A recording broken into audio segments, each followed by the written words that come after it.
done quite a number of roles in the sound department. I've done a Foley artist, music editor, sound editor, dialogue and ADR. Can you explain a bit about each of those roles and, of course, which is your favourite? Yes. So there's lots of roles in the sound department. The sound department is one of the largest departments in filmmaking. Even though we are primarily in invisible art, like most of us don't know that we exist. They don't know what we do. So to break it down, you have the production sound recordist who captures everything on set, and they have a large team on set, and they're the ones that swing the boom poles, and they're capturing all the performances of the actors on set and everything else. Their primary role is to capture the dialogue and the performances. Then they go into the edit. The editor, as you will know from previous podcasts, they're creating the story, they're creating the shape, they're often doing sound work, and then it comes to us in sound. So you have a dialogue editor / ADR editor, and that person's job is to take the rushes that were recorded on set, look at the choices that the editor has made, and just generally make things better. So you'll know that if you're shooting on the windy moors, there's wind everywhere, and not all of that is desirable for the soundtrack. You want to hear the words clearly. So we'll do like tips and tricks on how to kind of reduce the noise a little bit to make sure that the dialogue can be heard. But also making sure that you can literally understand the words. So we do a lot of shaping of the words to make sure that you're not having to sit there with the remote to like turn it up and down, to make sure that you can understand it. Especially if you've got tricky accents and things, it's very important to do that.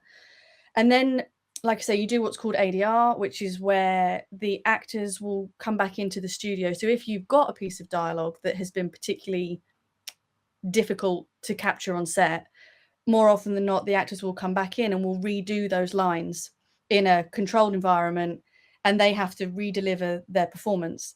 Now, just because they stand at a microphone doesn't mean we don't want them to move and perform and all that kind of stuff. So we get them to try and be really physical while they're doing their performances. And it doesn't have to be like clean. We'd rather have the performance. Also, during the edit, sometimes story will change. So the words that you're hearing in the scene may get rewritten by a director. And so they'll sort of use back of head shots and that kind of thing to then still use the shots, but have different dialogue. Okay. So we do a lot of that as well, where they're sort of changing the lines and changing the story to make it easier for the audience to understand.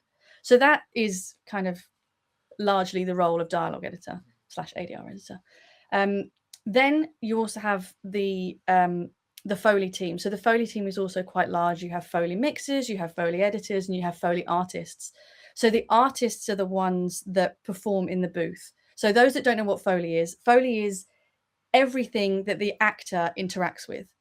So it's their feet, it's their clothes. If I picked up my phone and put it down on the table, all those kinds of sounds are what the Foley artists record.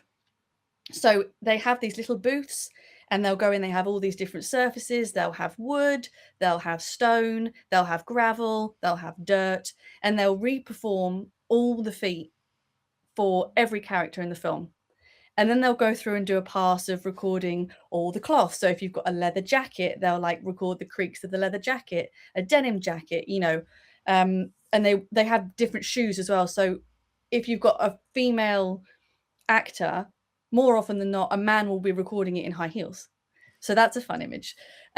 So, they do all that kind of stuff. And then they'll go through and do all the, if you've got like coats of armor or mugs, or I don't know, if you're skiing down a slope and you're like rubbing a slice of toast with a knife to make the sound of the snow, the skis in the snow, it's super, super creative, and you have to be quite inventive with a lot of those things. So while you're just doing feet and cloth, there's loads of other things that you can get involved with, and it's not always what you're hearing as what's recorded. So it might not always be feet, it might be something else. So it's super creative, and they do a wonderful job. And yeah, you'd notice in a film if Foley wasn't there. It would feel weird. So everybody thinks all that stuff is captured on set. It's not. It is, but it's primarily replaced in post-production by the Foley team. So that's that. Then you have sort of sound design and effects departments, and those are the part of the team who are world building. So they'll lay in all the atmospheres, they'll lay in any sort of like crowd, like generic crowd. Um, they'll be doing all the sound effects, the cars, and or other vehicles or creatures or all that kind of stuff. They deal with all of that stuff that creates the world. So if you think of Harry Potter, like the wands and the wizards and all that kind of stuff, they're doing all of that.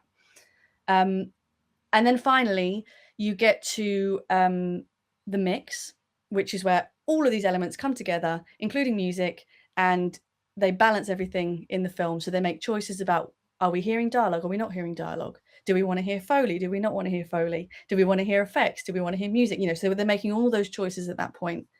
So yeah, that's a whistle-stop tour of the sound department.